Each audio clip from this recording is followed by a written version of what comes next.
On a gorgeous Saturday morning from Charlotte Motor Speedway, it is Roval 400 weekend. These drivers in the NASCAR Xfinity Series, they get the preliminary, and it is a cutoff race for Xfinity, the end of the first round coming up. Dave Burns alongside Kyle Petty and Dale Jarrett. Kim Kuhn will join us from pit road for this morning's session. It will include a few minutes of practice for everybody, followed by qualifying. Mention how nice it was. Cool, crisp fall weather here in the Charlotte, North Carolina area. There you go. And it feels good. If that looks good, it feels good. Temp only 59. There's going to be some grip in the track this morning, boys. Yeah, this is good football weather, but the drivers appreciate it too. Yeah, they do. Here's what they're going to experience. 20-minute practice for everyone. Hopefully stays green the entire time. They can get their laps in they need to set up these cars. Then a 15-minute group qualifying split down the middle, Group A, Group B. And the end of both groups will include the playoff drivers. Top 5 from each will advance to the final round and attempt to qualify on pole. Noah Gragson will attempt to be that driver for sure, the 9-car hottest driver on the circuit now. Win after win, success after success, but he's not won on a road course in the NASCAR Xfinity Series. We'll change that this weekend. Got a good chance of that. And I don't know if this is any indication of what we're going to see this afternoon later in this Xfinity race, but I've already seen contact just trying to get out of the practice on pit road there. So everybody understanding that they don't have much time, and as long as a lap takes, you're not going to get many laps in. Yeah, and you know how this racetrack is. When it's just the oval, there's so much grip up on the bank when it's cold like this. I don't know about the infield, I will say that. But when they get on the bank, there's so much grip. So they want to go out and bust off a lap real quick, see what this car is doing in optimum circumstances when the racetrack has the most grip in it. When you take the Charlotte Motor Speedway 1.5 miles and you change it from 4 turns to 17, looks like this. This is the vantage point. It's a great view. We went through this the other night on Motor Mouse on NBC, on the Peacock, and Parker talked us through a lap. I wish we had Parker here to talk us through this lap. Dale and I have constantly been amazed at how much the topo changes, how much elevation, how much you go uphill, you go downhill, and how much off camber this place is, because it looks flat from when every time I ever came here, the infield just looked flat to me, man. Ty Gibbs giving us these great shots around the Roval. Appreciate you joining us this morning on the NBC Sports app. Of course, later today we'll be on Big NBC for this race and also be streaming on Peacock. Fun to see. A lot of work involved in laps around here and making laps without making too many mistakes, if you will, because I don't know that you can make a perfect lap around here when you're trying to attack, but it's just so difficult. We talk about how different this is. It's a whole different challenge than any other road course that they've competed on all year long, and the banking is a lot of that, but it's also the chicane on the backstretch and the one that you have coming off of turn 4 as you get to the front stretch of the oval. Just too many things that can happen, and the drivers are extremely busy. Uh-oh. Noah's in the wall. I was just going to give a stat that our stats guys have here, that even though, Dave, you talk about he has not won on a road course as of yet, he's finished in every other position in the top 10 on road courses, but just hasn't gotten that first. But he's got some damage there. Is that coming out of turn 2, I believe, a left-hander. He's caught a part of the wall there. He's got it righted. Let's take a look. Oh, yeah. Wow, that's a lot of damage. Yeah, that's two hard hits with the two rear hard and the hits, right man. front. 2 hard hits. That might be going to another car there. Yeah, you see how it's moved the deck lid up in the right rear corner and moved it over. Man, look how much it crinkled the left rear. Yeah. And moved the right rear so far over. So Noah Gragson, 7 wins on the season. Looking great in the playoffs. Has already advanced on to the next round with his win at Texas. Starts off with a little bit of work for his crew. Meanwhile, in the, hey, look who's racing the Xfinity Series, it's Marco Andretti. What a challenge for him to come. Yeah. Get in one of these cars at this place. Yeah. We kind of made fun the other day, wanting to make sure that they knew that this was the Roval, not on the oval Yes. here that they were Yes. coming to challenge. But, he's shown that he can adapt to these, heavier cars, and just a really good talent. Great to have him in the field today in a really good car.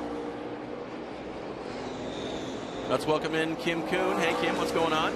Hey, Dave. Well, I checked in with Marco this morning to kind of get a feel of where his head was at and what the learning curve is going to be, being that so much of experience racing is in an Indy car. And there were a couple things he pinpointed. One of those things, braking zones. Braking stock cars is almost like having to stop a semi-truck compared to an Indy car. Another thing he mentioned, pit road. He said that's going to be a big challenge for him because on the IndyCar side, they have a pit lane speed limiter button. So just getting used to pit road speed, playing it very safe there. And then the other big thing, he said, learning the competitors. And he told me that he likely won't be able to do that during practice, and it probably will take the entire race to get a feel of his competitors, what they put out there, and how he needs to race them. Yeah, and listen, I want to follow on the braking thing. I've never run an Indy car, never run an open wheel car. But I did run some sports car racing and a little Porsche GT. And I was fascinated at how deep you could drive into the corner with a lighter car. With a car, forget the power. It's just the lightness of the car. So it was much easier for me to go from a heavy car where you would check up and start braking 600 yards before the corner to driving to within 100 yards of the corner. And it was hard to find that.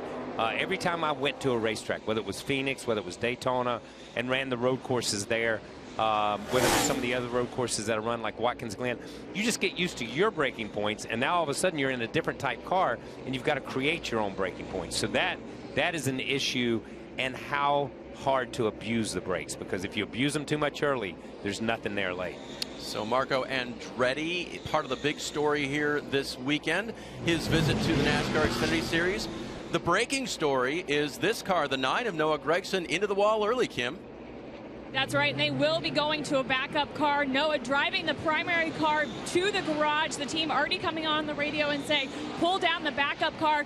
And Noah, although he's won at Texas and locked himself into the next round, speaking with him the last couple of weeks, they are still approaching these races like they are not locked into the next round. They don't want to give up that momentum and that playoff mentality, so they're treating each of these races in this round like they still need to make it so that they don't let up and go by the wayside. So obviously with that mentality, he's probably very upset with how this first run in practice is going. Yeah, so there's a couple things here. So now he's obviously going to have to be at the back because he's not going to get qualified. And then for next week, pit selection is based off of qualifying here today. Great. So that's going to hurt him next week as he goes there when they start a new round. There's Noah, the Las Vegas native, getting out of his car. Nothing more frustrating as a driver to go, and you have to put that just on a mistake, trying to get too much too soon with that. But it's just frustrating as a driver. But this is Noah. Wouldn't surprise me in the least for him to come from the back and win this race today. I don't think this is the end of his day by any means, just because that's simply how Noah goes about things. I'll say this. You see him look at the damage. You see from the back here, it took the whole rear and just moved it to the left. The deck lid surprisingly stayed in a pretty decent place, but the loneliest place at a racetrack is the garage area when there's no other cars in there and you're the first guy out of a race and you pull in and you know your day's over. His day's not over. It's a bad start to his day, but we've seen this guy and we've seen this team just come back from stuff and put themselves in position through the stage racing, through whatever it may be, to be a contender at the end of the race and win a couple of races that he probably shouldn't have won. So you can't count him out just at this point in time. This is a championship contender. And this is a little bit of a setback, but it's by no means the end of it. And he started in the rear at Portland, another road race this year, and finished ninth, so he made a top 10 out of it. On board with the driver who many think will go for his 4th win in a row at this track today. He'll go for it. Will he get it? Yeah, a lot of people think he will. A.J. Allmendinger. And interesting, I watched, guys, as the 48 car slowed to let A.J. by. Marco Andretti is now trying to mirror some laps with A.J. on track, see what he can pick up. Well, you better jump in there quick because A.J. will get called. That's nothing against Marco, but this is the guy that's the best here today. And you can talk about the whole weekend. There's not many better than him, especially here at the Roval. Yeah, and he's already left it behind, by the way, guys. So honestly, that's a great way to learn. Find a guy that you trust. Find a guy that, and listen, AJ was an open wheel racer, so he trusts AJ. He knows AJ. He knows his history. He knows he's won the 24 Hours at Daytona. He knows a lot about AJ. Jump in behind somebody. When I first started driving, I'll say this. My dad used to say, when Pearson and myself and Bobby and them come around, you try to hang on. I can hang on from one corner. You know what I mean? Then I got to 2, and eventually I got to 3, but I never really got to 4. I'll tell you that. But you learn from watching those guys by being on the racetrack behind them. Sam Mayer in the blue and black car going around Marco Andretti now. That's the 78 of Brandon Brown, spun on track. So I think we know. Carrying through there. No damage, just flipped.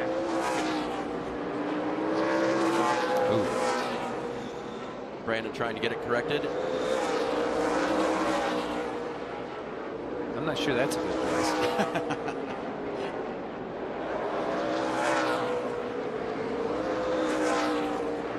Brandon Brown's Brandon-built Motorsports number 68, again being driven this weekend by Chris Wright. Clear And now, so clear now, clear Brandon now. getting the clearance onto the track in his BJ McLeod Motorsports car.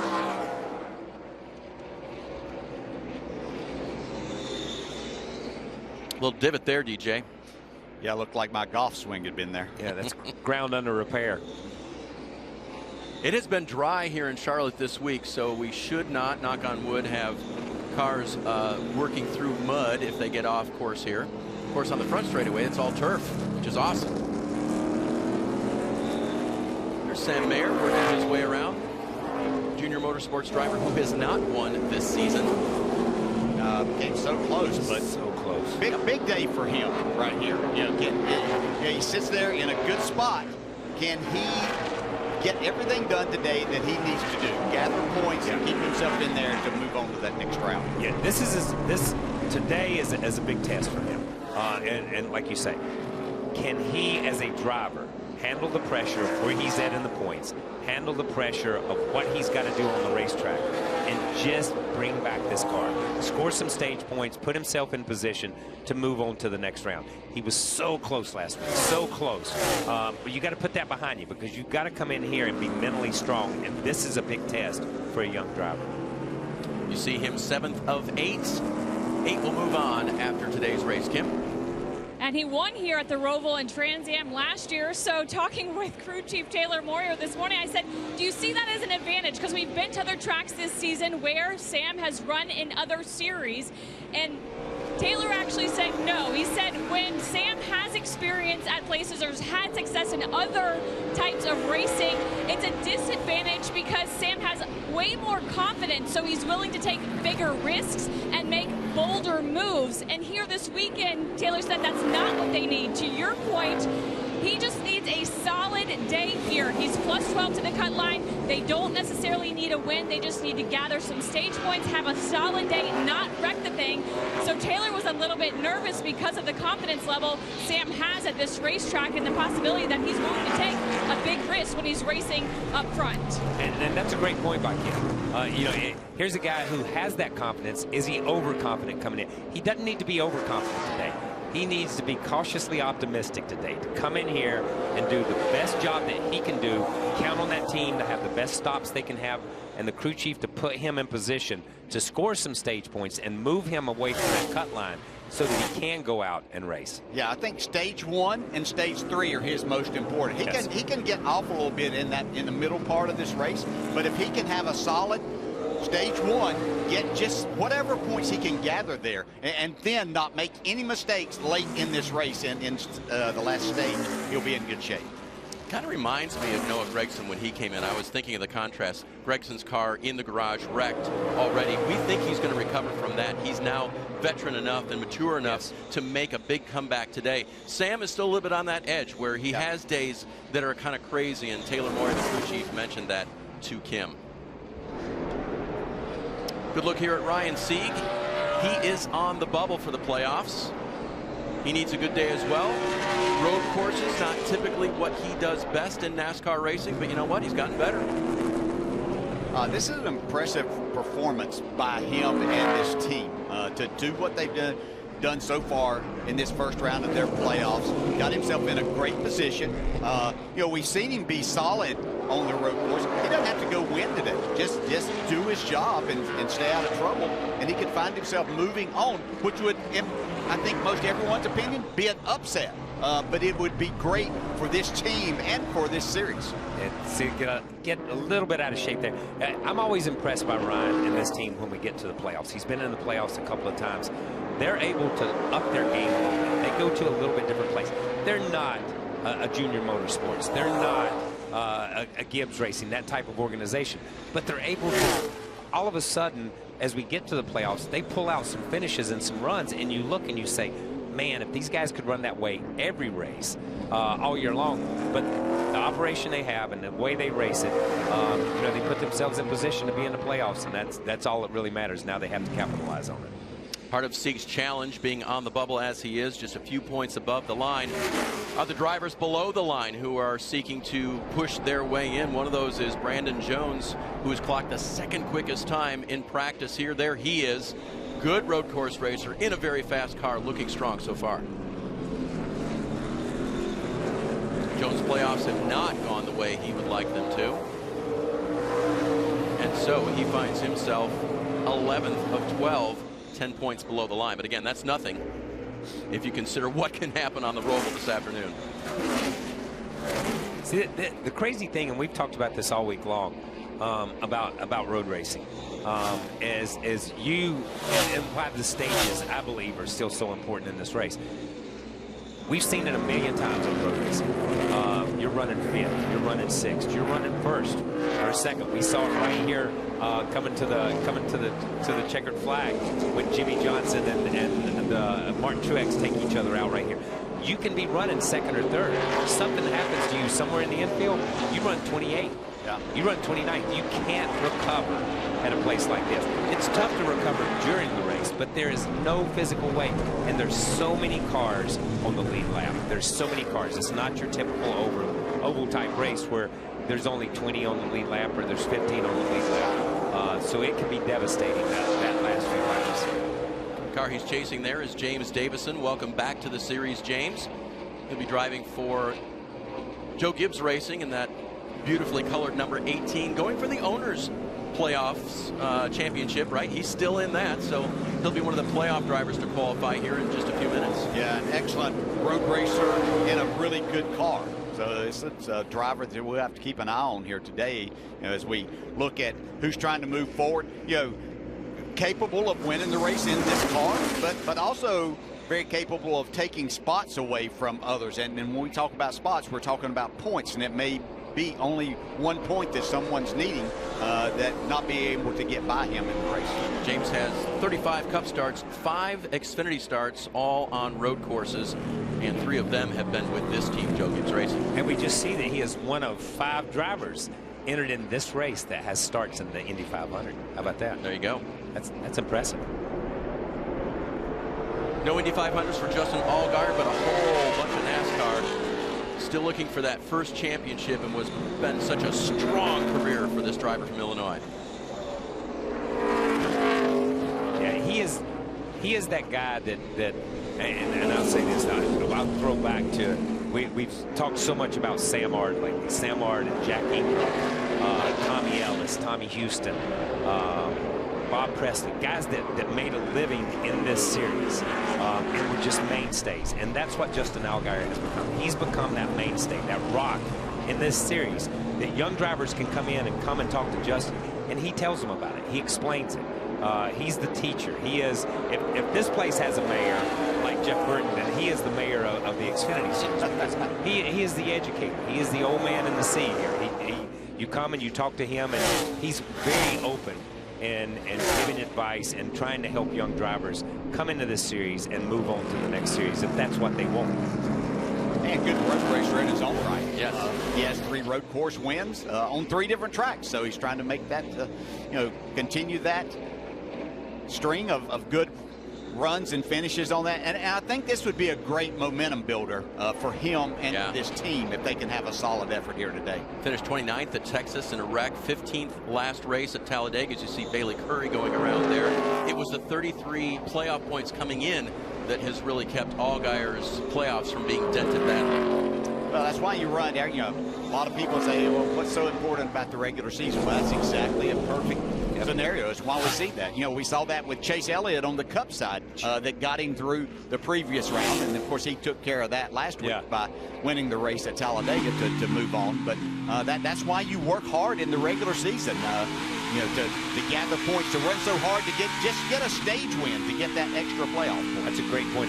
It's almost saved Chase twice. He gave up all his goodwill in the first race of the first round and all of it in the second race of the first race of the second round. But he wins, and that puts him back, and there's a reset after this. A.J. Allmendinger looking the board over as you see the red and black flags. through 8, that's your gap.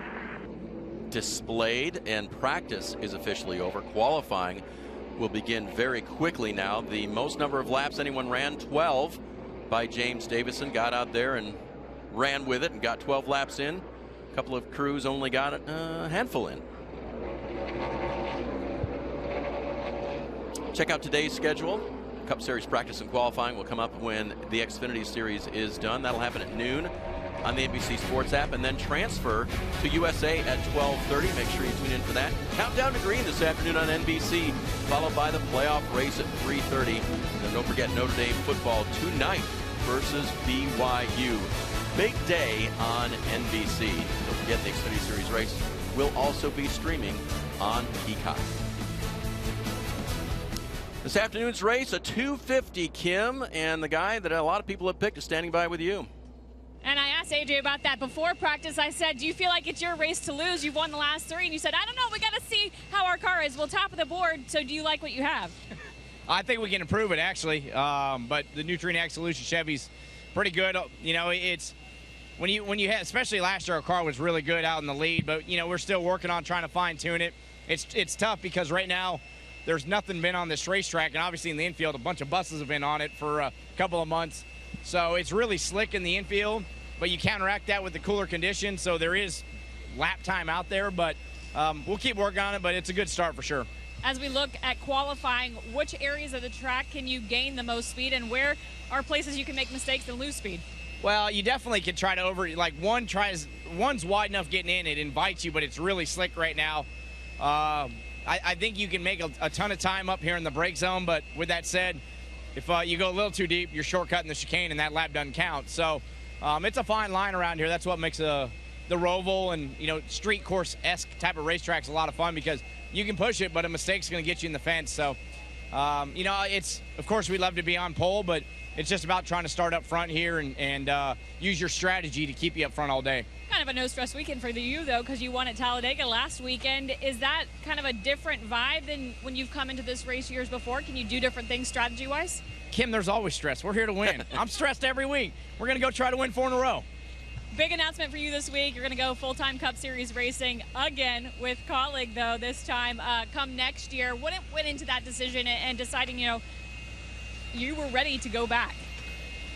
Must have caught me on a really good day to talk me into it. No, it was just I've always told Matt and Chris that I'll do whatever they think's best for Colleague Racing, and we've done a lot of great things in the Xfinity Series. We're hoping we can do a couple of more really big ones, but at the end of the day, it's time to move up. You know, we got some good drivers here, and we got some better drivers coming in as well. You know, Chandler Smith, such a young talent, so Colleague's in a good place, and just felt like, hell, why not? Let's give it another shot, Kim. Give it another shot. Go again. And AJ not giving himself enough credit. Already a Cup Series winner with Colleague Racing, winning the Indy Road Course last year. Thank you, Kim. DJ, what a story. He's come from open wheel racing, made a home here, and is now going back to the highest level. Yeah, you know, second chances are great. I think a lot of us have needed that throughout our professional careers in a number of different ways. I think this opportunity is a couple of things. You know, he talked about he liked his Saturday schedule, allowed him to play golf a little bit more, but he's still going to be able to do that with the way that the schedule has changed. But I think one thing that probably factored in to his decision was the next-gen car. You know, where before technology was such a big part of what team you went with, whether you had a really good chance to win at multiple places. There's a lot more to A.J. Allmendinger than just a road racer. Yes, he is outstanding. He's certainly in the top 5 when he goes to the Cup Series, if not the top 3 on the road courses, and there's a lot of them again next year. But I think that he has shown that he can run and win at a lot of other tracks, and with the next-gen car, I think he sees more opportunity with that. And I'm pretty sure that there was some dollars and maybe a couple extra zeros in a contract that might have influenced his, and there's nothing wrong with that either. Yeah. Anytime somebody lays a lot of dead presidents in front of you, it gets your attention. That's the way. So, but here's the deal, and Dale brings up a great point. I think we pigeonholed AJ early as a road racer because he was so good, man. And JTG, when there's so many cars that we can go back and he's jumped in and put him in victory lane or put him in the top 5. But during that same period of time when AJ was saying, look at me as a road racer, he was developing as an oval racer. And he can put this car, this 16 car, he's shown that no matter where you go to Texas, you go to Talladega, you go to Daytona, you go to the short track at Bristol, he can put this car in victory lane and he can win races. And I think that's the big difference between where he was when he first came to Cup and where he'll be this time in a Cup car. I think, as Dale said, and I think the next-gen car will be right up his alley and fit him perfect. So it's going to be exciting to see where he takes Kaulig next year. Let me tell you about the car he's driving today. I was watching it go through Tech yesterday, and team president Chris Rice was standing there, and I said, you don't usually babysit a car through Tech as team president. He goes, it's a brand new race car. I said, oh, really? I said, where'd it come from? He said, remember that big wreck at Road America? Yeah. He said, it was either the 10 of Castle or the 11 of Daniel Hemrick. He said, that car was destroyed. We took that basically center section back. We put everything new and better that we found on the race car, and this is going to be a brand new race car, and we hope everything is to AJ's liking. Well, he's quickest. I said, what happened to AJ's other cars? He won Portland. He won COTA. He said, oh, well, Landon and Daniel, they're driving them. Oh, yeah. So big day for Kaulig. That's good for that's a great story. They used to give me wrecked cars for the road course because they knew I was a good chance I was going to wreck it again and get something. So that's why I got those. Oh, look, Noah working. Yeah.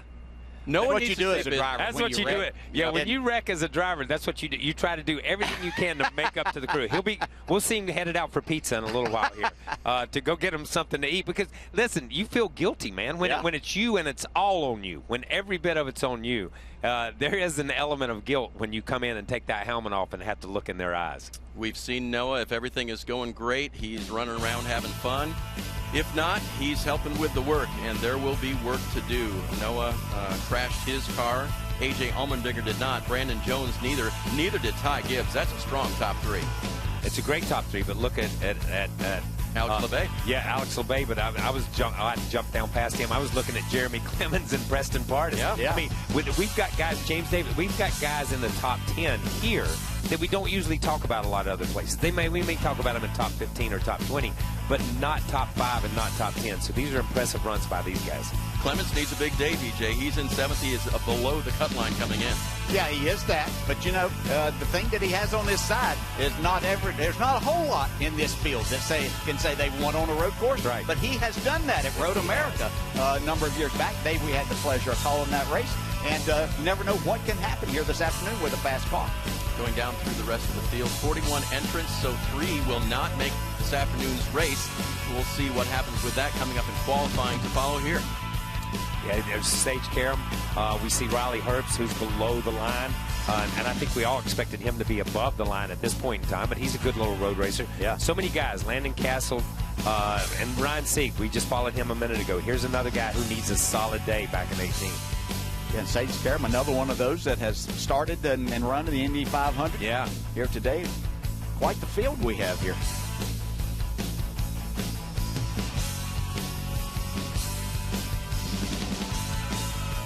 There we get a look at some of the other drivers. Stephen Parsons in 22nd for Alpha Prime Racing. So excited to run 4 of the last 5 races with that group and a strong car here this afternoon. There's Noah down in 28th. That was the lap that he got there. That was one of 2 laps, the quicker of the 2 that he got before he crashed. And there's Marco Andretti in 30th. There's his time and speed from this morning's practice session. of surprised to not see Mike Snyder higher up on that. And Mike's a very good road racer. Hopefully they can get in, make some adjustments, and get him a little faster car. So, Kim, Brandon Jones starts today's race below the cutoff line, but he has a really fast car. That's right, he does. Second on the board after practice, and the last 2 Roval races you finished top 10. So where you are on the cut line, how does that dictate this race? And then if you were to get another top 10 here, is that going to be good enough? I think, honestly, it's going to be top 5s today. I think that we obviously have a Supra that's capable of running in the top 5 with the speed that we showed in practice. I'm putting in everything that I got this week. I know I do that every week, but especially this weekend, just knowing that we are a little bit under. We don't have quite that cushion to lean on. I just knew that this week was very important. So it's been all about just how much sim time can I get, how much time at Millbridge in the dirt car can I get. It's just been about racing this week for me. Every single day I've been doing something to stay in this mindset of coming to this track, and I think it showed today. I'm pretty happy with the speed that we've got. So big thanks to Fishers and Menards for all that they do for us, and I think qualifying's going to be pretty fun for us here. I think we're going to have a good lap. This track, what parts of it make you nervous? It's a difficult road course for sure. I think the main part of it is turn 8, getting onto the NASCAR turn 1 oval. That is where all the passes are made, and that's where the really experienced guys know how to get their car rotated and be able to make a pass right there. So that's the big key is setting that corner up. I think there's not many left-handers at this track. It's more of a right-hand dominant racetrack, but I think it's still got 2 really key left-handers. So it's about trying to find the balance here, and that's what we just did there in practice. Made a couple of small adjustments, and I think we got pretty close. With how close the points are in the playoff standings from position 7 to 11, you're right in the scrum of that. During the race, things can change so quickly. Do you want to know kind of where you are in the point standing? Yes, certainly. I mean, this is a day that if you know that you're automatically going to get locked in, if someone has a misfortune or somebody falls out of the race, there's really no point in pushing to your maximum potential today and risking going out and destroying a car for 5th place. You know, it's just not going to be worth it. But Jeff will do a good job of reminding me of that and keeping me up to date. The plan now is to just go for it and see where it ends up. But like you said, we'll see where the race plays off. I'm sure if guys short pit stages, you know, we're going to stay out. We're going to have to get the stage points, and that's part of it. I think we did that at Martinsville and we came back to win the race. So it's not always about who short pits the stages and stuff. All right, guys, you heard it. Just go for it is the strategy of this number 19 Joe Gibbs Racing team. And that can help, right, DJ? Sometimes when you just need to just go, just do your thing, race your race fast, race hard, let it fall where it may. Yeah. I mean, it's pretty clear to him what he has to do, and you know, that's sometimes a lot easier. I mean, you know, sometimes you get yourself in a position where you say, well, the only thing we can do here to make this work is to win today, and they're not in that situation yet. And but it's pretty clear that he understands what he needs to do. But what he needs is a solid day, and when you do say that, then that means making no mistakes. Yeah, the worst thing is to have multiple options. And honestly, and be thinking about it, because you say, I want to go down this road, and then halfway down that road you switch to this strategy, and then you go to another strategy, and in the end, you've really not played out any one strategy. You kept moving around. If you've only got one option, and that's just to go get it, then just go get it, man. The 20 cars in this session you see on the left-hand side there. We'll watch the top of the chart there as they'll have 15 minutes already counting down to run as many laps as they can or want to. Because after all, if you're Ty Gibbs and perhaps you put down a fast lap here, you're thinking, I might go for the pole later. Don't want to put more laps on than you need to. Yeah, you're hoping to get this done in one lap here, and what you're really hoping is that, you know, this is a long road course, and you just hope that no one is going to get in your way on this lap and you know, impede any progress. Catch them at the wrong spot is basically the worst thing that could happen to you, and not making a mistake. But the one thing you talk about when drivers talk about road courses, that they'll never tell you that they ran a perfect lap. They'll always point out 1 or 2 corners where they made a mistake and they left something out there. So the trick is minimize your mistakes. Minimize. Only make 1 mistake, only make 2 mistakes, and make sure they're small. Make sure they're not a large mistake like we saw Noah Gragson make at the beginning of practice. Just hit your marks, get a solid lap, and then get off these tires, because the tires are so important on these road courses to keep them under you, to have that forward drive up off the corner. With all of these turns, you can't make more than 1 or 2? I'll give you 5. Okay, thank you. My first mistake would be leaving pit road. They're like, come back. It's 2.3 miles long, 17 turns. Again, set down inside of a 1.5-mile oval that's been here since the 60s. But this is just the 5th year for the Roval, and it's been fun to see the dream of Marcus Smith come true. Something different, something fun on Bank of America 400 Roval weekend. And I want for the fans to watch this as we ride with Ty here. Look at the clock. It's 12 minutes and 14 seconds or thereabouts. This is a 15-minute session. He's not completed his first lap yet, and we're already 3 minutes into it. And here he comes down pit road. So as you look at it, it's well, he had completed. But as you look at it, because get it over there. Yeah. But as you look at it, it's so important to get out there and put down something early, because if you have to come back and put another lap down, you've got to figure it out. We're going to show you in just a minute on track where they tripped the timing line for this qualifying session, because you saw Ty jump into the pits. Yeah. But that was after having completed a qualifying lap. That's my bad. I forgot that it's in a different place over here. Well, let's not start with what I forgot today. So. I'm not. There it is right there in turns 3 and 4, NASCAR 3 and 4. And as they go past that, they'll either start their lap, finish it. Which is great, because it's over there, because as you saw Ty come down pit road, if it was at the start-finish line, Ty would have to run a whole nother lap. And that, all of a sudden, that's 5 minutes. That's 5 minutes on the racetrack for one lap. And that's the point. It takes so much time. This is not like just blasting out of Bristol and running 2 16-second laps and coming back in all within a minute and a half. You know what I mean? It takes time in a 20-minute session. Yeah, and there's enough time there, basically, too, as to where that is, if you didn't get the lap that you wanted, to make that decision that you could run another lap. So there's a lot of options that it gives, which, as we pointed out, you pointed out, KP, you don't want too many options as a driver, but it does give you one. Marco Andretti has a lot of options today. His first start in a NASCAR race, and it will be in the Xfinity Series. You see him up against the clock there. The top 5 will move on to the final session there. He trips it, and I guess what Marco's got to be doing is, TJ, just a little bit more at a time. Look, no huge steps, just take a little bit more out of each lap, right? Yeah, because the worst thing you could do is try to go get too much like Noah Gragson did and tear up the car, and then all of a sudden you're going to be in a backup car that you haven't sat in, and it's probably going to be a little bit different in some respect. So I like his approach. You know, he's going to have the race. Yeah, he's not here. He doesn't come in here thinking just because he's Marco Andretti that he's going to come in here and outrun these guys all the time. It's about learning for the next opportunity that he gets in doing this. Okay, I was wrong. Noah didn't go get pizza. He got tie wraps. Okay, he got tie wraps. He's working on this thing. But you see him in there digging with the rest of them, trying to get this thing put together as we watch Raleigh Herbst finish his lap here, I think. Scott Hecker currently holds that 5th position. He's now going to get bumped out. Castle is in, LeBay is in, Herbst is in, Austin Hill is in, and Ty Gibbs with the quickest time so far in this first group. I want to go back to Andretti there, and you talking about what he's learning and all this. We heard what we consider the best, A.J. Allmendinger, say, listen, you can get aggressive, you can go past that point, but in that conversation, he's telling you, I know where that point is. Marco does not know where that point is with this car. He's still trying to discover that point. We've seen A.J. push the limits, to go a little farther, to know that 5 foot more is too deep, to know that 10 foot more is too deep. Marco does not know that. He had a 20-minute session and a few minutes in qualifying to learn that. So he's not going to get up to speed that we see from an Allmendinger or somebody like that. It's going to take him time. Making this race will make him a better race car driver in this type of car on this type of racetrack. And Marco was allowed a shakedown session per NASCAR to get used to this car.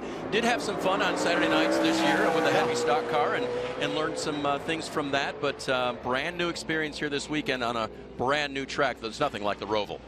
It's nothing like anything else, you know. It's the thing, because you just I guess you can equate it to if they've run the 24 hours, which you've done, KP, at Daytona and stuff, where you use the banking of the oval. But this is just so totally different when you talk road course racing, and it just presents a whole different challenge. Listen, I don't think anything compares to this. I've ridden around this place in a road car, and when you come back up on in a street car, when you come back up on the oval over here in turn 1, you look like you're headed up to the condos. Basically floor number 2. You're not even going to hit in floor number 1. You're going to be on the 2nd floor. Sage Karam, the 0-2 this weekend for Our Motorsports. Sage has been getting his feet wet in the series this year as well. Another Nazareth, PA guy with Marco Andretti this weekend, so a lot of familiarity there with friends. Oh, so there are other people besides with the last name Andretti that are from there? Not Correct. many. Okay, not many. Sage is one of them. IndyCar driver in his own right and learning the stock cars this year. It's been fun to have Sage on board. And our Motorsports with good Chevy equipment, hoping to see some results from him today.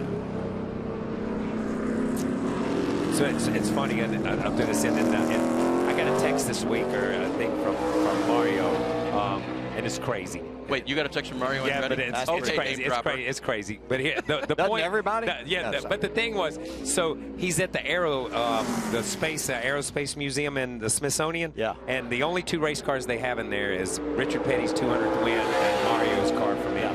And that was so cool when Mario's standing beside both of them, and it was pretty cool. So I mean, I know he's excited that Marco's here, and I throw that out just to say, we've had Andretti's who have come here and have won races, and guys from IndyCar racing who have come here and done really good. Sage is doing a great job. And every race, we talk about it, every race, Sage gets better and better and better in this car. Have an Alfredo doing well now. He's not quite up to 5th place. Riley Herbst is holding on to that.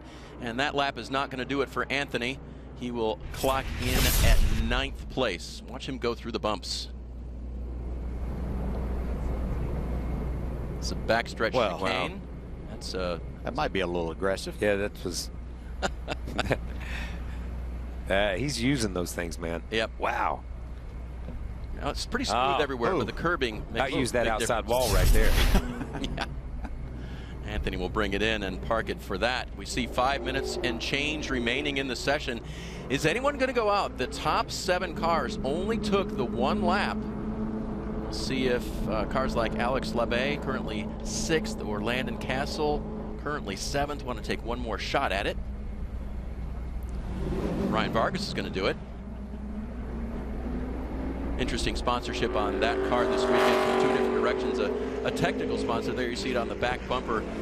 They watch over your data when you go shopping, and they like the other sponsor, which is on the side, the rear quarter panel there. That is a home for abused children, and they decided to put a bunch of money in every lap that Vargas completes.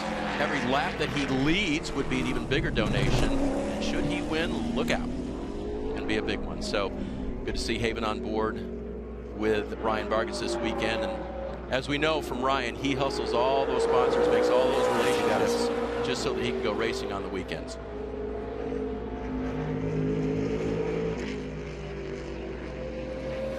See a few more cars exiting pit road here to get in one more lap and one more try.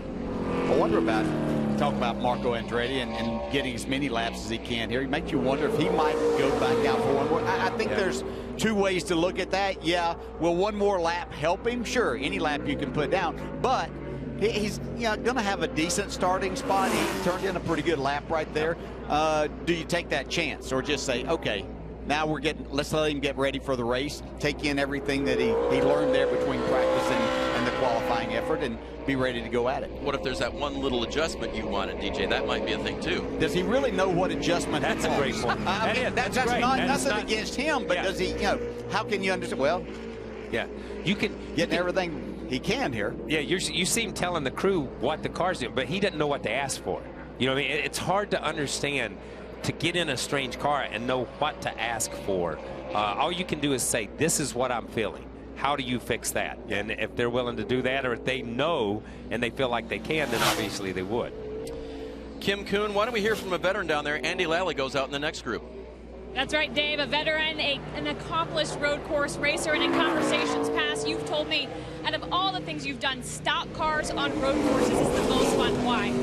It is. I like the fight. I like the scrap. I like cars that can scrap. And when you take, this is sort of the ultimate scrapping ring here. You know, this is the Bristol of road courses, is what I've been calling it, because we're shoving a whole bunch of turns into just one section of this infield, and it gets the guys feisty, it gets them pushing, it gets them shoving, and without a doubt, it's going to put some dings in these fenders here. A key to attacking this track for qualifying is? Oh man, right now I need a lot of everything. I need the front to cut, and I need forward drive. Those are the 2 main keys almost every road course, but here in particular, there's like no rubber down. This road course isn't used a lot. We're essentially dusting it off for everybody this weekend. I think it'll change for the race, but right now, biggest thing I'm looking for is forward drive. Enjoy it and have fun. Thank you. Andy Lally telling me that of all the things he's accomplished, his bucket list, one item still remains, and that is a win in one of NASCAR's top 3 series. Trying to do it for SS Greenlight Racing today in the pink 08. You saw Alex Lepe not quite make it into the final round of qualifying.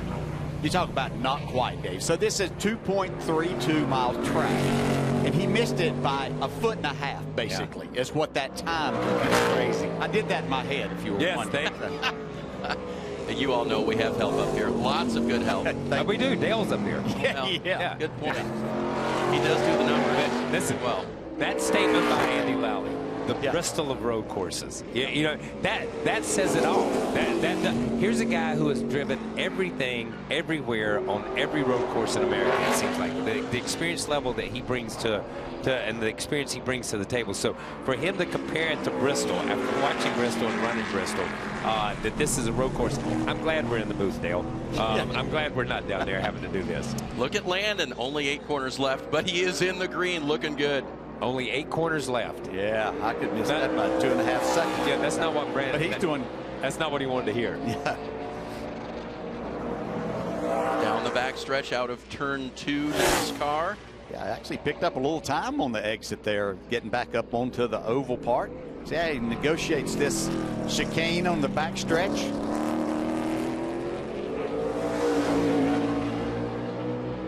Castle did not make the playoffs, trying to make a splash before the year's over. Oh, look at him taking a shortcut there. Yes, he did. And it was just enough. How about that? Did that help him or hurt him? I'm not sure. I don't know, but it got him in. So far, 32 seconds left. Who's still on track? Who has a chance to bump him? 98 of Riley Herbst is not in. So here goes Herbst. He's already started his lap, and he's currently in the green.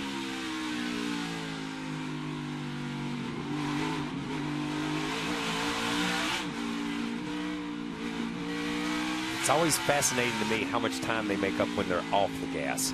Just letting the car roll. Just letting the car roll free. So many people think you've got to be in the gas to make time. But a lot of times just letting the car float and letting the car be free, you make up time. Up against the chip right there. This is so important for Herbst. 8 drivers transfer after today's race later this afternoon on NBC. He is 10th. He needs points or he needs a win to advance.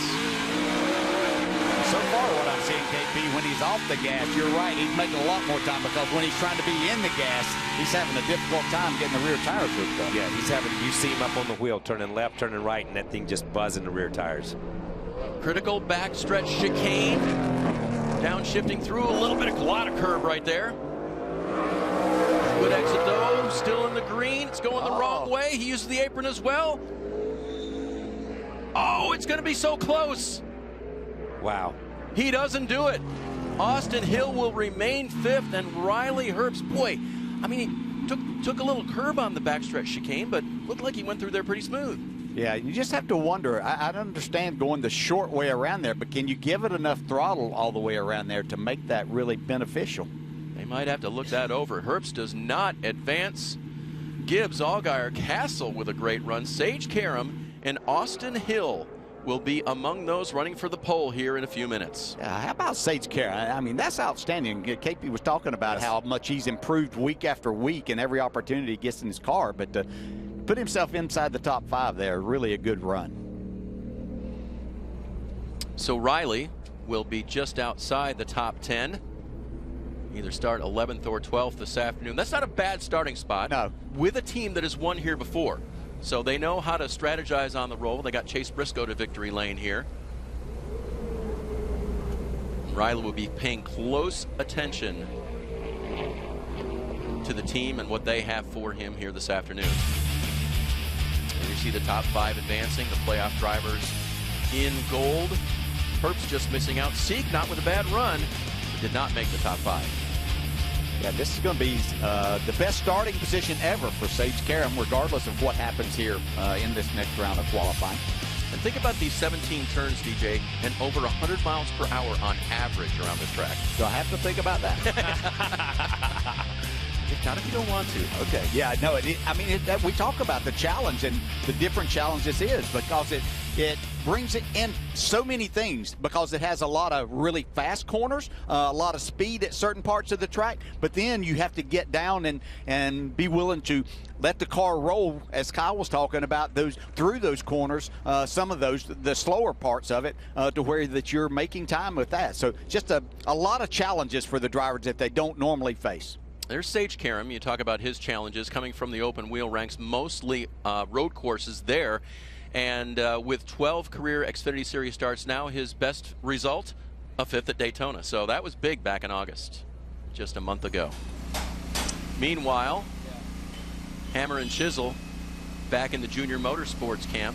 Noah Gragson, if you're just joining us, on his 3rd lap on track during his practice session, hit the wall out of turn number 2, damaged it so heavily they've had to go to a backup car, and that preparation continues.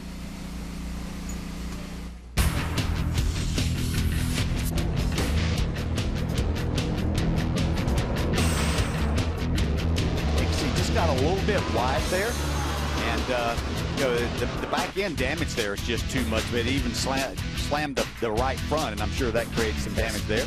And Noah's doing his part to help out. That's what you do as a driver when you mess up. Yes, that's exactly it, man. And Noah was set to go in the session for the first group in Xfinity, but because the backup car was not ready, you can see he's already changed into his white uniform as the backup driver in the 48 car this week for Alex Bowman, who continues to be out in the Cup Series from concussion symptoms. And so Gragson will be behind the wheel of the 48 this weekend, and that qualifying and practice will be coming up just a little bit later here, starting on the app and then going to USA.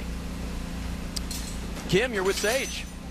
That's right, and his first time transferring to the next round of qualifying. So I got to ask, what do you have for round 2?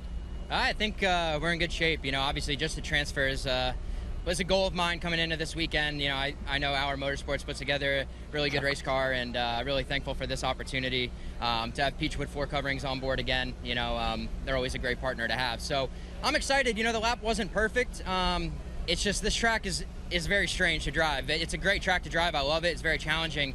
But, you know, it's very easy to overdrive here. And I overdrove about 2 corners out there, but thankfully, the mistakes weren't big enough to really screw up the lap. So I don't know. I don't know where we'll end up, but all in all, if, you know, at worst, we're going to end up, I think, 10th or so, whatever. But, you know, that's all I could ask for, really. So anything better than 10th is just, you know, a cherry on top. You mentioned transferring to the next round was one goal. What's another goal for this weekend, and how does maybe this great qualifying effort change your expectations for this weekend?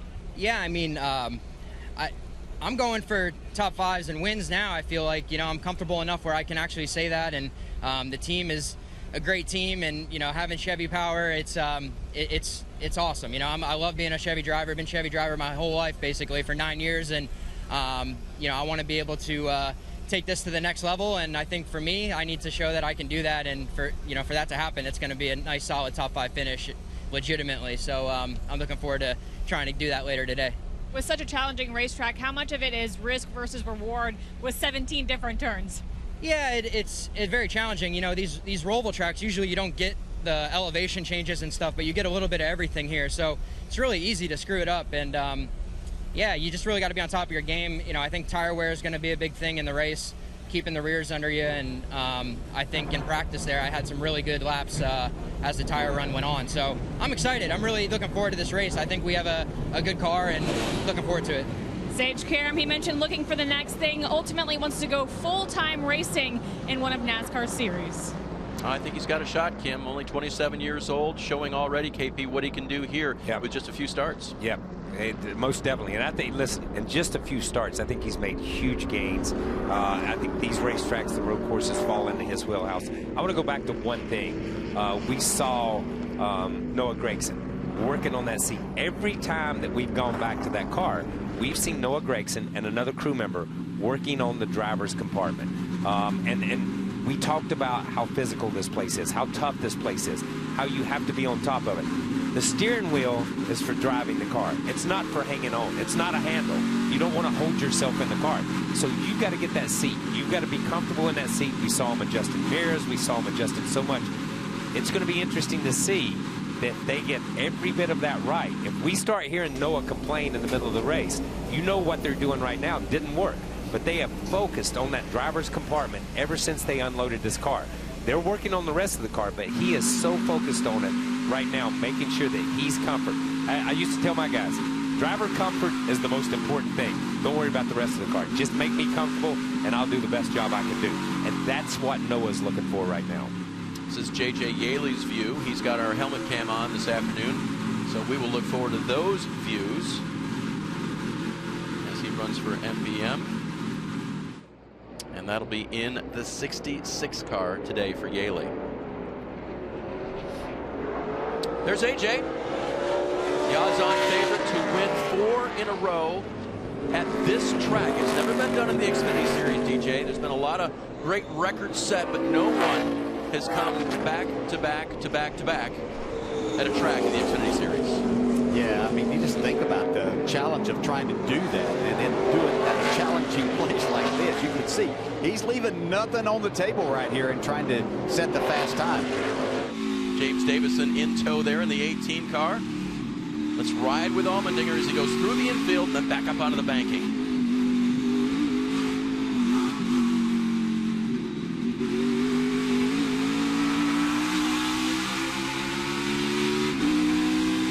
Might be the one place now that you get to relax for just a minute, even though you're changing gears twice there. Yep. But now all the fun starts again. See him shifting there, the traditional H pattern transmission versus the sequential gearbox in the new Cup car. I always like to watch this shot because look at his hands on the steering wheel. He's just barely holding the steering wheel. His hands look so relaxed on everything that he does. Ron Fellows always told me, pinky's out. Pinky's out. Pinky's out. Elbows up, pinky's out. Is that what you're saying? That's exactly right. There's Allmendinger's lap. That is the standard that they will go by. 1:21.6. Yeah, it's quite the standard. Quite the standard. Quite the standard. The fast time in the first group by Ty Gibbs was a 1:22.2. So just to give you some perspective. You think that made others start working? Brandon Jones. Or just say we're doing this for seconds. Yeah. Jones wanted more out of that. He was quick in practice there. That wasn't his best effort. Here's Maya. We'll see Mr. Jones back on the track again here shortly.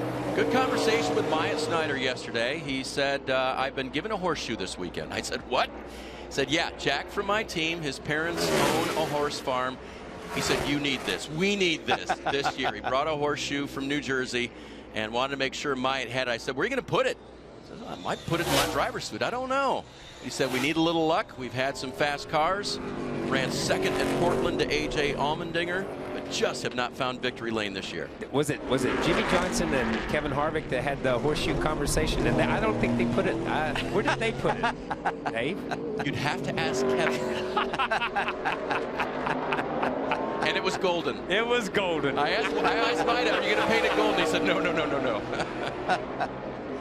This is Sheldon Creed. He is no longer in the playoffs, but man, he has been developing on the Xfinity Series circuit this year.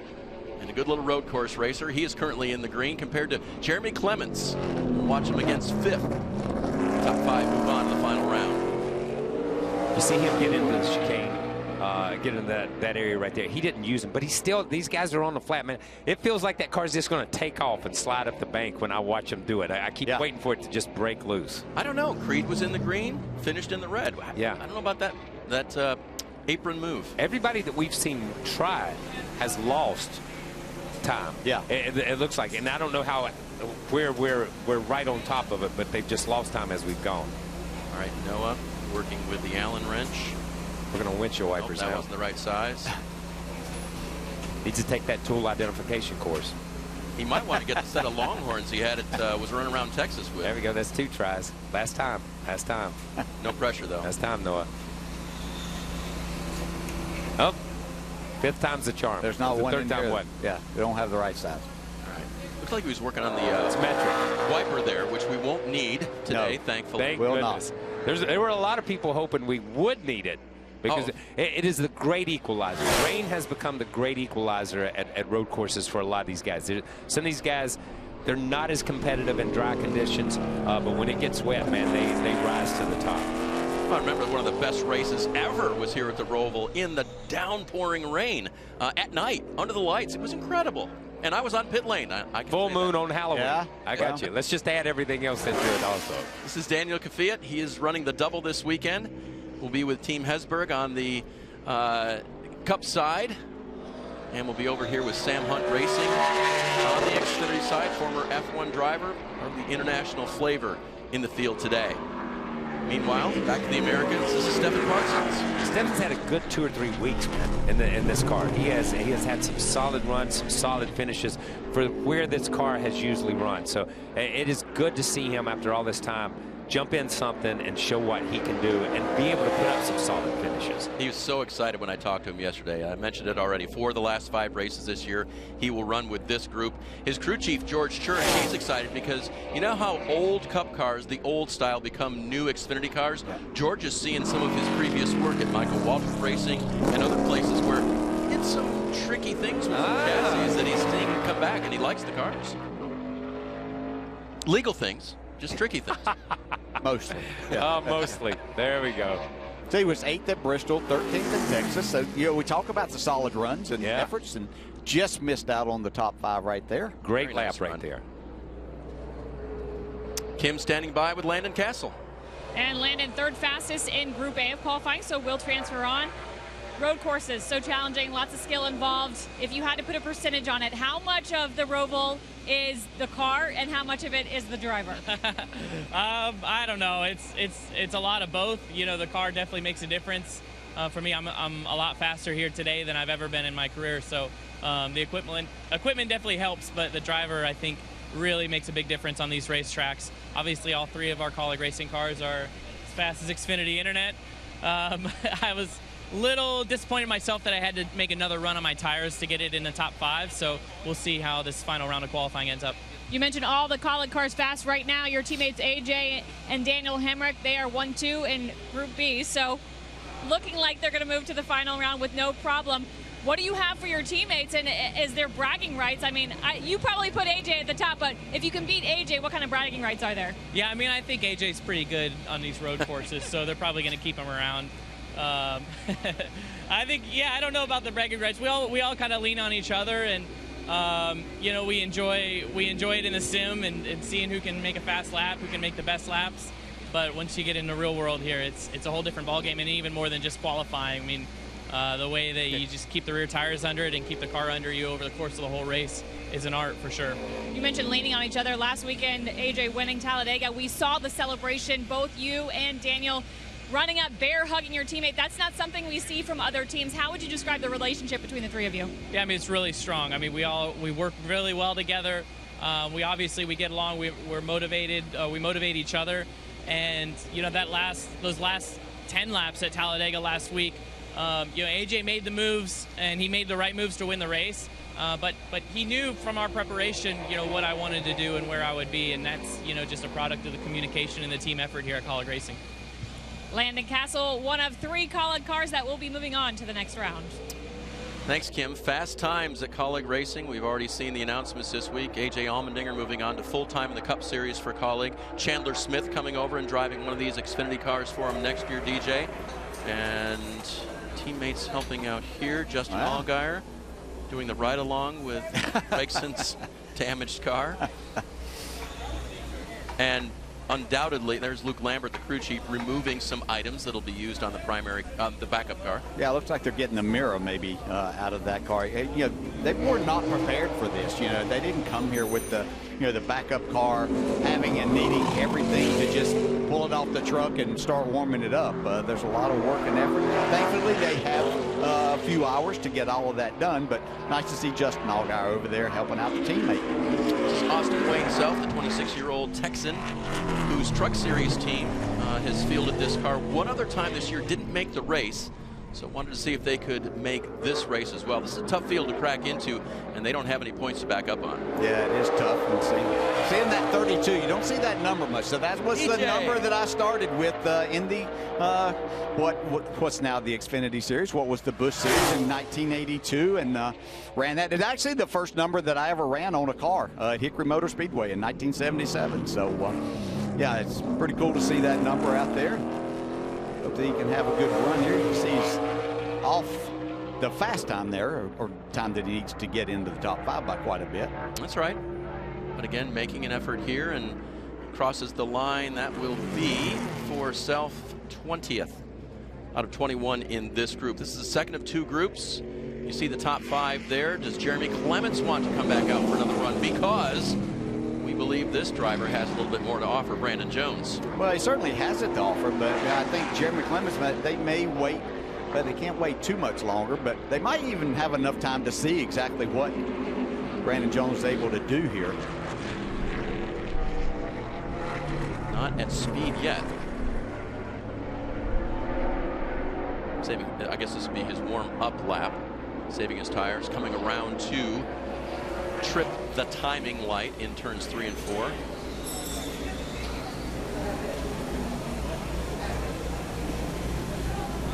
So we see the Junior Motorsports drivers working together on Noah Gregson's car.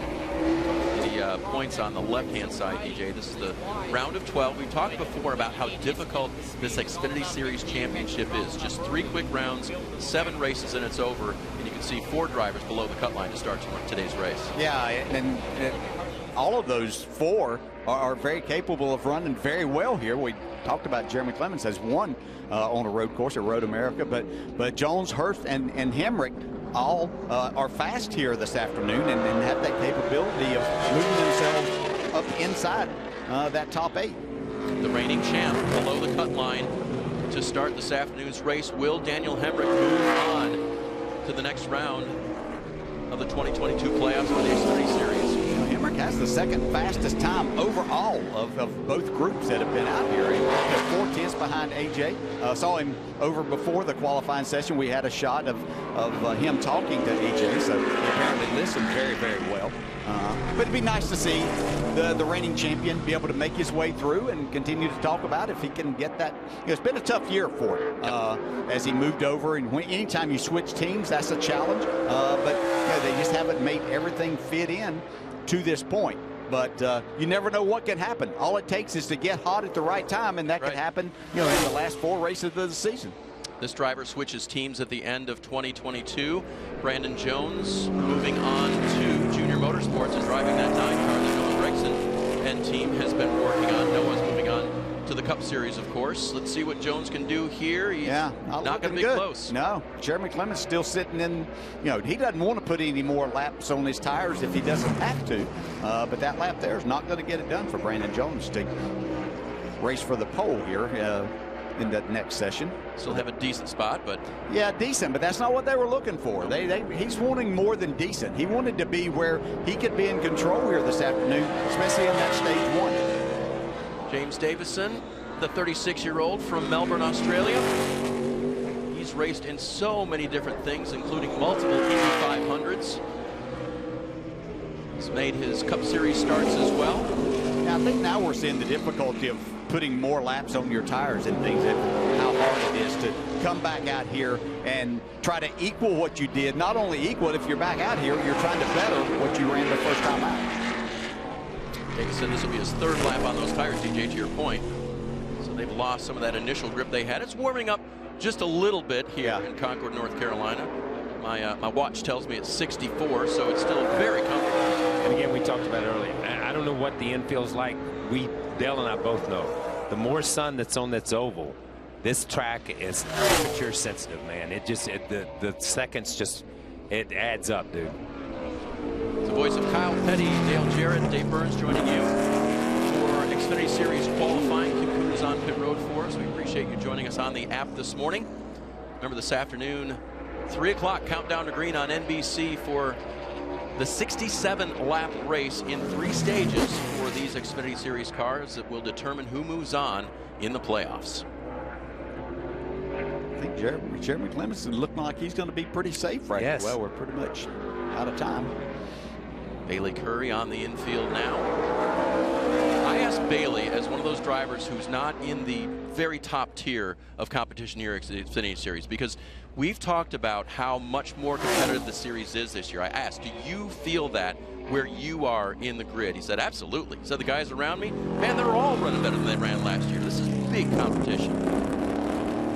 and it makes that competition even more difficult. You know, where they used to think that, hey, if we can go get a top 12, top 14 finish, that we can do that. That's a really, really good day. And it's becoming more and more difficult with that as these other teams and drivers have improved.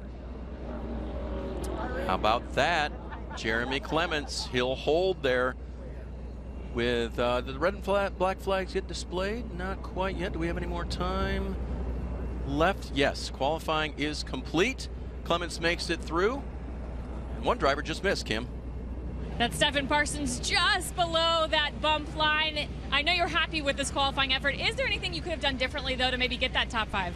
Yeah, I wheel hopped a little bit into the backstretch chicane, and I feel like that cost me maybe 2-3 tenths, but just super proud of everybody at Alpha Prime. I really feel like our road course program is pretty solid. It's the same car we ran at Watkins Glen, ran 12, so really excited to have Keffer Volkswagen on board. Got to thank SoCal Digital and Mark SoCal and everybody at SoCal for making this possible. Home track this weekend, so excited to be here. I've got a lot of laps here in legend cars and bandos, but as a kid coming here racing the summer shootout and stuff like that, it's I always dreamed of being able to race the big track, right? So it's awesome to be here. Unfortunately we didn't make the cut for the second round, but overall a great job by this Alpha Prime group. So this car, 12th at Watkins Glen, we saw your qualifying effort. How does that kind of settle the score in terms of what you're looking for here this afternoon in a finish?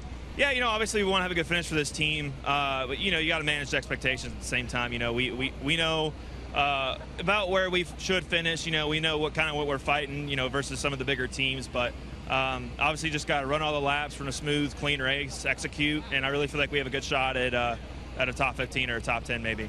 You mentioned Alpha Prime having such a good road course program. You as a driver, who have you leaned on to improve your road course racing? A lot of people. I was fortunate enough to go to Spring Mountain earlier in the year when we were out in Vegas and work with Ron Fellows a little bit out there, and certainly that helped. And I've been fortunate enough to be close with guys like Michael McDowell, who's obviously one of the best road racers in the business. So just leaning on guys like them and trying not to screw it up as a driver is about all I can do. Enjoy it. Thank you. Stephen Parsons, he was telling me, guys, right before we went on air, how happy he was with this qualifying effort and said, we got to make this a habit. And he should. He did a good job, as did his teammate, Josh Balicki. He was 10th in the first group. Didn't get a chance to move on for those two. There's Phil. Yeah, proud dad. Talk about those days here at the track in the Bandoleros and Legends cars. Yeah, absolutely. And he talked about who he leans on, Ron Fellows and Michael McDowell. That's two pretty impressive guys to have on your side and listening to. And if you're going to become better, why not talk to some of the best at it? I'm okay with it. Let's take a look at who was best in both groups. Top 5 from Group A and Group B. There they are. They're going to run for the pole here in just a moment at the Charlotte Roval. AJ Allmendinger with a fast time of the day, 1:21 and change. A lot of playoff drivers there in that, as you can see, 7 of the 10. Sheldon Creed squeaked his way in there, 4th out of 5 in the second group. Jeremy Clements, that was a good lap by Clements to hang on, and he did it in 1, DJ. So just 1 lap on those Goodyear tires in the 51 car. Yeah, boy, a really solid time that he was able to put down there. So the team's getting a chance to cool those cars down before they head out for the final qualifying run for the pole. We'll tell you what's on Sunday's schedule. Make sure you tune in on NBC and on Peacock Streaming. Countdown to Green at 1 o'clock. Cup Series playoffs race begins an hour after that. And then, of course, the NASCAR America post-race show, always on Peacock. Get a chance to cover all the things that we perhaps didn't have time for on Big NBC. Yeah, probably just have a few things to talk about in that post-race show. Just a few. And then Countdown to Green will feature a few very, very interesting topics. You boys are going to be on that show. I'll probably do 1 interview or 2. But huge, huge time to talk to Steve Phelps, president of NASCAR, right now on the Peacock Pit Box. Yeah. Lots going on. Lots going on, man. Chase Elliott. See if he tells us anything. Well, yeah. We'll ask some questions, won't we? Yeah, that'll be the interesting thing. Chase Elliott live with Dale Earnhardt Jr. That'll be fun as well. Chase, the most recent winner on the series last week at Talladega. Okay, Nick Kim, another nice run was for a driver who is back in his familiar number 36 this weekend. Alex LeBay, and he was saying, he wanted to make the next round. Not quite there, 7th in that first group of qualifying. So what do you have for the race here this afternoon? I think we got a really good piece. We were fourth fastest in practice, and we just missed this cut by like a couple hundredths of a second. So it's heartbreaking, but we got a really good car, and I love coming here. That's my favorite race of the year. We've always had some really good pace, so we're looking forward for the race afternoon and make it to the front and get another top 5 here. That'd be great. Favorite race of the year? Why? What makes this track so unique and a favorite of yours? I don't know, it just clicked. It just fit my driving style. I feel like ever since we came here the first time, and we've always had good pace, so we can continue on that today and get a solid result for Can-Am off-road car for DGM Racing. Meaning that good pace and good finishes. He had finished a career-best Xfinity Series 4th in 2020. So expectations here today, and what has to go right in order to repeat a finish like that? Everything. You need a smooth day because, like you see, the field is really stacked there. The field is really tight. Everybody's got good pace, so you need good execution, and you need good pit stops, and you need to stay out front all day and keep your nose clean. It's gonna be tough, but I love these challenges, and it should be a really fun day here today. Alex, I talked to Alex at length about why the Roval has been so good to him. In the NASCAR Pinty Series, in which he's a champion up in Canada, they run a lot of street courses, and he says there's just enough walls around here to where I'm comfortable immediately. Yeah. He was talking about it fits his driving style. The only part of this that would fit my driving style is turns 1 and 2 and 3 and 4. Yeah. The rest of it, I'm sorry, doesn't fit my style. But here's what's fascinating, and here's what he said. When she said, and it was a great question by Kim, when she says, what has to go right? And he said, everything. Yeah. And that's, as we look at a Jeremy Clements, as we look at him, as we look at Sage, everything has to go right for a team like that. We know that Justin Allgaier, we know that Scott, or that Mayer, we know that AJ Allmendinger, guys like that they can recover from a mistake. They're the type of teams that can recover from a flat tire if something happens. These smaller teams, they have to have the perfect day to run in the top 5 and top 10. Fastest 10 from the two groups on track now. The clock has started. 10 minutes only to do what you can do to run for pole here for this afternoon's race. Ty Gibbs, his slow warm-up lap to come to the line, which is over in turns 3 and 4, opposite end of where he is right now. Yeah, so being in that first group, he got plenty of time for his tires to cool down here. You can see him getting back out. AJ, still sitting on here. He's going to get it to take as much time as they possibly can to let those tires cool. They're planning on making one effort at this. One lap is all they want to do, and try to get the most out of that. Marco Andretti looking on. His first NASCAR Xfinity Series start will be later this afternoon. In the number 48 car, keep that in mind. I call it the all-star car for big machine racing. We certainly got one in there this afternoon.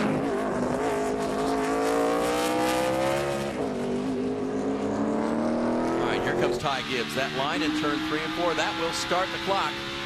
He'll take on the 2.3-mile Roval.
Started in the final round of qualifying, a 1:21.7. He was at a 1:22.2 for his quickest lap earlier. Wow. That's impressive. That was an impressive lap to ride with him. Yeah. It's fascinating when you have the little box and watch him shift and watch his hands, because you can't tell which way he's going with where his hands are, because there's a lot of time he's turning left, but that steering wheel's going right, So it's crazy the amount of work that a driver puts in for one single lap around this place. Everybody's staying with that apron strategy there. Short way around the track. Justin Allgaier to the line. It's not going to be enough. Sage Karam put his lap in there. You see him slowing down. And who will take more than one? If anybody will. Probably be one and done here. I don't know if that lap is certainly, I'll guarantee you, I know AJ probably has a little bit left for what he ran that first time, but he's going to need every bit of that. That's got his attention. You can tell he's really concerned. Yeah, but I think you're right. I think that lap did get his attention because he went into this session 6/10 up, 7/10 up. You know, when you looked at what they ran from the first session to the second session. So he's thinking there, you know, maybe I got a little room. That narrowed up to about a 10th up is all he was, a little bit faster than what Gibbs was. And they will start the race on these tires, so that's the reason not to go out there and simply take more laps, burn more of the valuable Goodyear rubber off of those carcasses. Sam Mayer on track now with his quick lap. You see Sheldon Creed is clocked in second at this point. 5.5 minutes remain.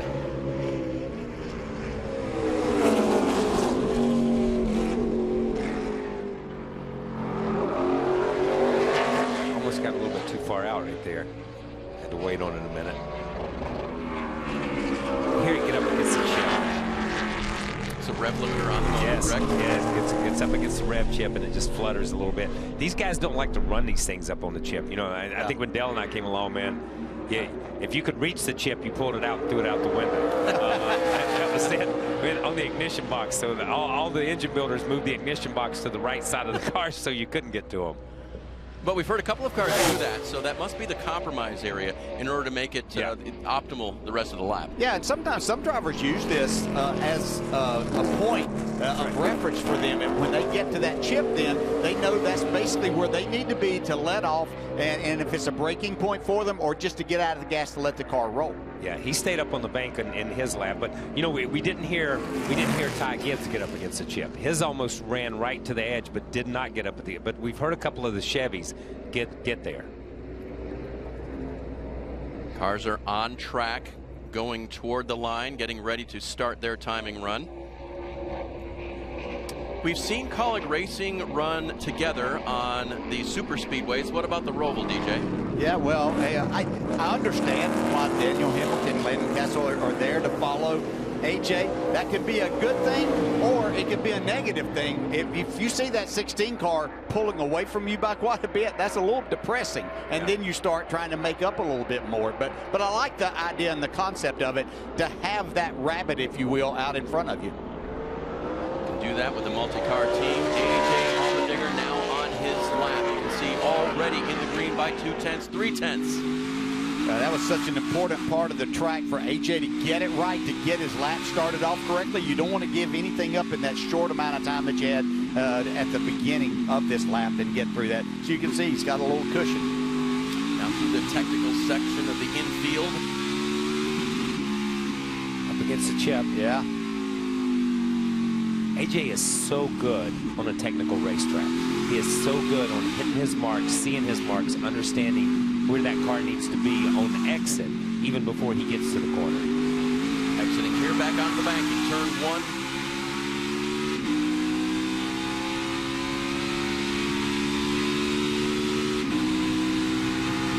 It's going to be close. He's going to have to get through the chicane here on the backstretch really, really well. Great onboard looks from the front bumper of AJ Allmendinger, nicely over the curving. What will he do? Will he stay on the apron, or will he go on the banking? Back to the apron. See? Wow, I think that hurt him, but just enough to get it, though. Just enough to get it, but you heard that thing get out from under him, and he have to check up just to get. And that's what it. Every time we've watched the car go through there, I keep thinking somebody's going to back it in right up there somewhere. Good lap for Hemrick there. I was just going to say, did that help Hemrick then following in tow? For sure. Daniel runs third. Teammate Landon Castle in seventh. Jeremy Clements has not taken a lap in this final round and can choose not to do so. Yeah. He may figure 10th, that's good enough for me. I'll keep one lap on my tires and start the race. He may, but I think they're looking. Well, let's see what they're going to do. They were looking like they were going to go, but now I think they've just decided that, hey, yeah, we're better off here. 10th is a good spot for us. Yeah, like what I got. I'm going to stay with it. We'll let AJ have this pole, and then we'll just out that's running right. the race. I wouldn't want to mess up AJ's day. Yeah. So Jeremy Clement stays on pit road. You can see there's still a minute and a half left in qualifying, but it's not going to be utilized. No one's going to touch that 1:21.6. Although Ty Gibbs almost did. That's close. Great really front row. Close. I mean, you're talking about less than a tenth. That just between these two of the mile per hour there. Mm-hmm. Just crazy. On a road course. That is. 17 turns and, 2.3 miles. Times. Yes. And remember, the fun thing about this race, the only time they won't utilize all the turns are as the initial start and the restarts, right? And we've seen what can happen in turn 1. And with Ty Gibbs and A.J. Allmendinger on the front row, come on, this afternoon's going to be a big time. Oh, yeah. They've only won 9 of the last 13 road course races between the two of them. So we might make them the favorites. There is A.J. He's 40, but he drives like he's 20. That's it. I actually had more, but I tried to crash running the apron down there. There you go. I'm glad he realized that. You said that. Yeah, no. But there you go. There you go. It's his 4th pole of the season, by the way. That is tied for most on the series this year. So he's gotten it done. As we mentioned, moving on to the Cup Series full-time next year for this team. Oh, no. Hey, Kim. Very bad down here. Hey, guys. Hey, just talking about that lap. Pole sitting, but it was close. Did it feel like a pole-winning lap when you were in it? It was a solid lap. You can always nitpick. The only thing that I did was everybody kept telling me, like, everybody's running the apron coming to the line, and I went down there and about crashed before the line. So I was like, oh, that wasn't very good. But overall, was really proud of the new Trinac solution. Chevy's been really good when we unloaded it. This race is a lot about tire wear, so it's having speed in a short run compared to a long run is a completely different thing. But so far, so good. So far, so good. Winningest driver on road courses in the Xfinity Series with 9. You're looking to make it double digits here this afternoon. What would 10 mean?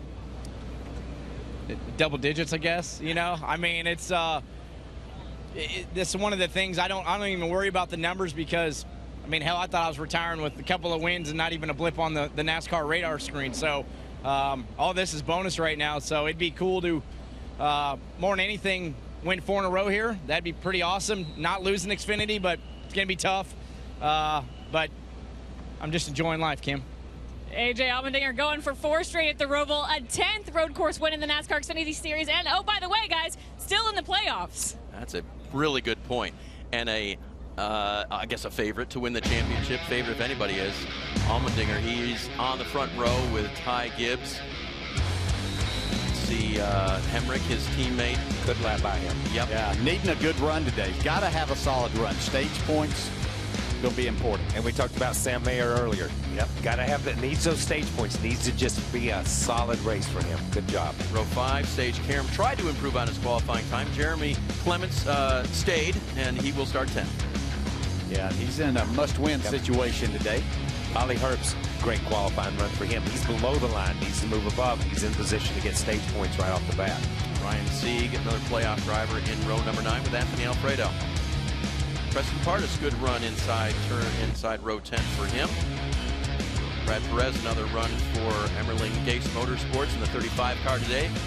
Watch for him and Marco Andretti on the outside of row 15. Yeah, he's going to be right in the middle of everything. Right in the hornet's nest right follow there. Andy Lally for a few laps. That's what he should do. Good way to get through. And the final few rows of the 38 starters here today, Noah Gragson crashed in practice and had to go to a backup car. That car never made a lap. He did not qualify, but obviously good enough on points. He'll start in the last But I think, Noah, the other thing, they're mounting that Andy's custard trophy that they won on the hood so people can see him when he comes through. That big ice cream cone, man. I like that idea, KP. Yeah, I do too. I like this idea too. Today's schedule, Cup Series practice and qualifying coming up at noon. It starts on the app and it continues on the app. It goes to USA Network as well. And then countdown to green, 3 o'clock this afternoon. The race starts after that. Of course, don't forget tonight, BYU versus Notre Dame on NBC. 3 drivers failed to qualify for today's race. Ray Galding, Brennan Poole, and Austin Wayne Self. Unfortunately, will have to wait for the next week. How about that guy taking selfies to the world there, DJ?